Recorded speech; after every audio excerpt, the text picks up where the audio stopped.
Sou a professora Maria Cristina Piana, docente do Departamento de Graduação e Pós-Graduação em Serviço Social da Unesp de Franca.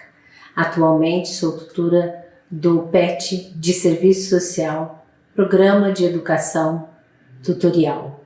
Desenvolvo 4 projetos de extensão, dentre eles 2 com crianças e adolescentes na faixa etária de 9 a 12 anos, em escola municipal e estadual de Franca. Sou líder do grupo de estudos e pesquisas sobre políticas públicas para a infância e adolescência.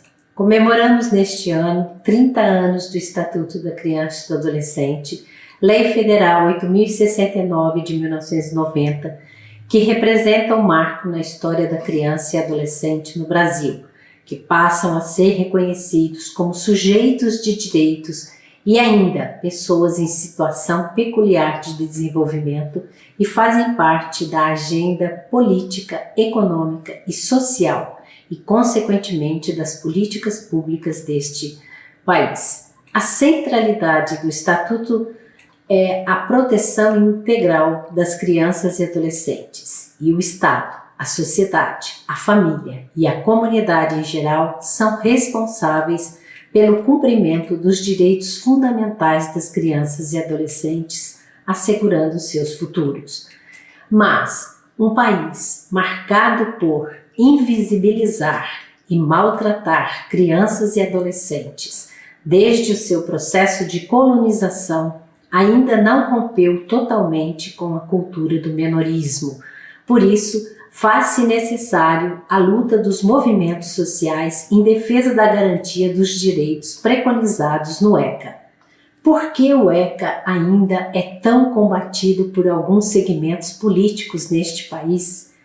Trata-se de uma lei construída com a participação efetiva da sociedade por meio dos movimentos sociais e talvez a principal resistência diz respeito à sua efetivação, porque está diretamente ligada às políticas públicas que requerem prioridades em seu orçamento público para de fato serem efetivadas.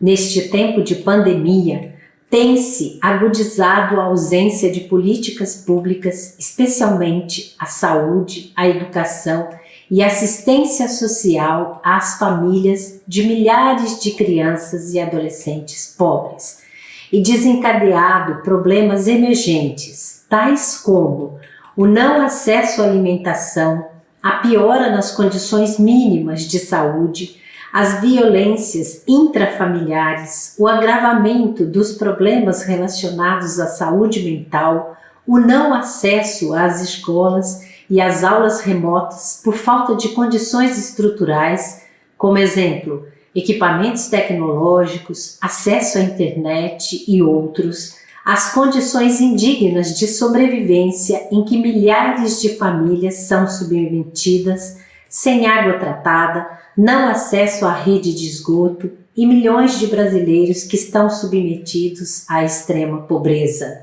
colocando em risco o desenvolvimento integral das crianças e adolescentes destas famílias.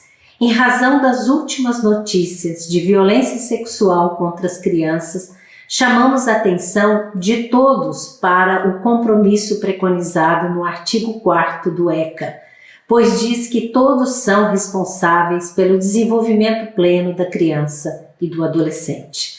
Para isso, precisamos romper com o silêncio e denunciar o imenso desrespeito que milhares de crianças e adolescentes vivem cotidianamente em nosso país, marcado pela desigualdade social.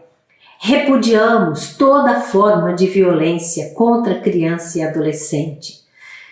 Repudiamos as violências sexuais sofridas por crianças e adolescentes neste país e o alto índice de casos de estupro que o Brasil registra anualmente contra meninas de até 13 anos de idade.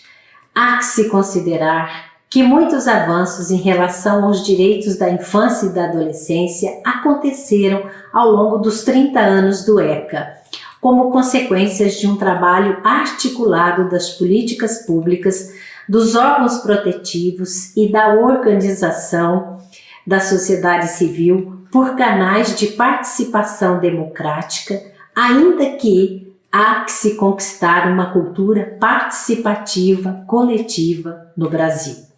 Um destaque relevante nessa reflexão da Lei de Proteção Integral é a conquista dos Conselhos de Direitos da Criança e do Adolescente e do Conselho Tutelar, como um avanço democrático, uma participação política ampliada nas decisões, ou seja, órgãos representativos da participação da sociedade civil. Temos que continuar lutando e denunciando a ausência do Estado em garantir as condições para o pleno desenvolvimento das crianças e adolescentes do Brasil.